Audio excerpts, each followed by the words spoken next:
তাদের স্বজন হারা যে বেদনা, খুঁজে না পাওয়ার যে বেদনা, সেই বেদনা, আর আমরা তার সাক্ষী হয়ে থাকার যে বেদনা।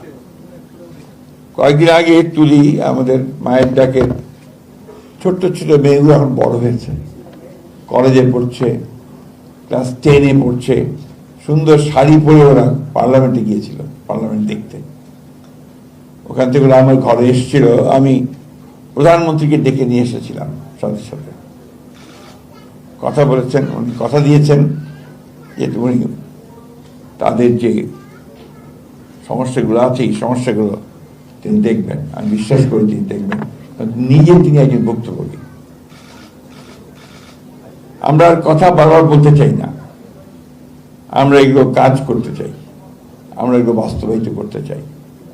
আমাদের শ্রদ্ধেয় নূর খান ভাই যে কথাগুলো বললেন, অত্যন্ত আতঙ্কের কথা। যদি আবার সেই ধরনের কোনো আচরণ দেখা যায়, আমাদেরকে সমবেতভাবে তা প্রতিরোধ করতে হবে।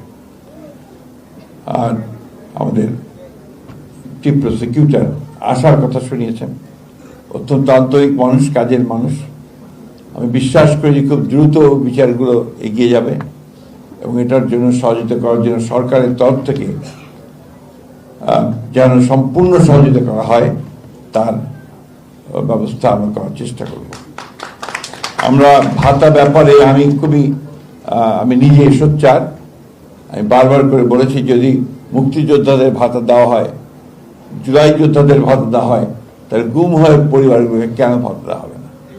অবশ্যই ভাতা দিতে হবে এবং সেটা আমরা এই বাজেটেই তার প্রভিশন রাখার ব্যবস্থা করবো ইনশাল্লাহ।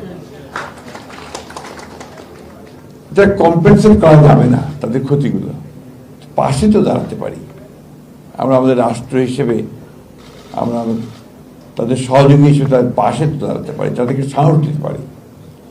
যখন এই বাচ্চাগুলো বড় হচ্ছে, ভালো স্কুলে পড়া, একটু ভালো থাকা এবং তাদের ভবিষ্যৎকে নির্মাণ করবার জন্য সুযোগ সৃষ্টি করে দেওয়া, এই বিষয়গুলো তো রাষ্ট্র করতে পারে।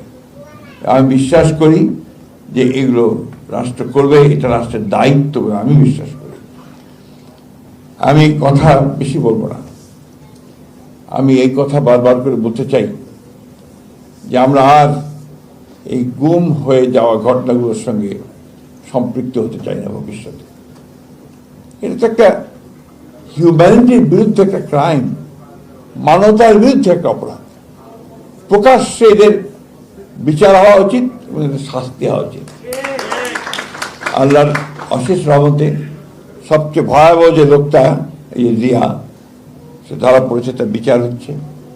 আরেকজন ধরা পড়েছেন দুবাইতে, বেনজির। তাদের যে বডি ল্যাঙ্গুয়েজ ছিল, তাদের যে অহংকার, দাম্ভিকতা ছিল, দেখুন আল্লাহ তারা ঠিক তাদেরকে আবার হাজির করছে আদালতের সামনে, জনগণের সামনে, কোর্টের সামনে। আমি বিশ্বাস করি একে একে প্রত্যেকটা ধরা পড়বে, প্রত্যেকের বিচার হবে, আল্লাহ তাআলা আমাদেরকে সেটা দেখাবেন, আমি এটা বিশ্বাস করি। আমরা এই সব গুম হওয়া, অত্যাচারিত, নির্যাতিত, এগুলো নিয়ে কোনো দলীয় রাজনীতি করতে চাই না। এ ব্যাপারে আমরা সবাই এক। আমরা বিচার চাই, আমরা তাদের পাশে দাঁড়াতে চাই, তাদের স্বীকৃতি চাই, তাদের আইনের যে শক্তি, সেই শক্তি তাদের হাতে তুলে দিতে চাই।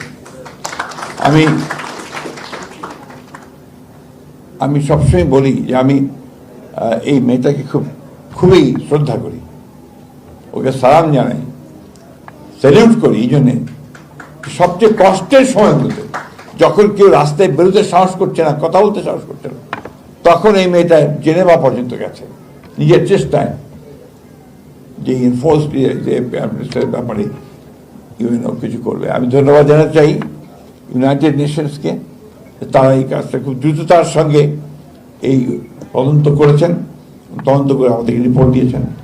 আমাদের আগে মেয়েটার কথা কি নাম, উমা খান, আমি তাকেও আজকে স্মরণ করতে চাই, মনে করতে চাই। ট্রেমেন্ডাস সাপোর্ট দিয়েছে আমাদের সেই সময় ইউএনডিপির যে ছিলেন আমাদের গোয়েন, উনি আমাদেরকে প্রচণ্ড সমর্থন দিয়েছেন। আমরা সাহস পেতাম তাদের সঙ্গে কথা বললে ওই সময় আমরা সাহস পেয়েছি।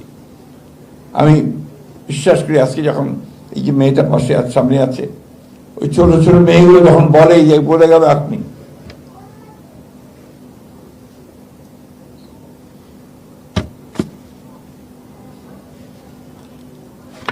এই কষ্ট রাখা যায় না।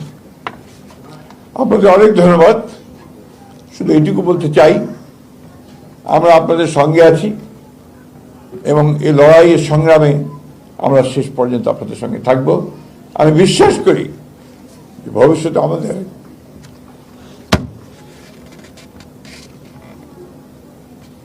আর এই কষ্টের শিকার হতে হবে না।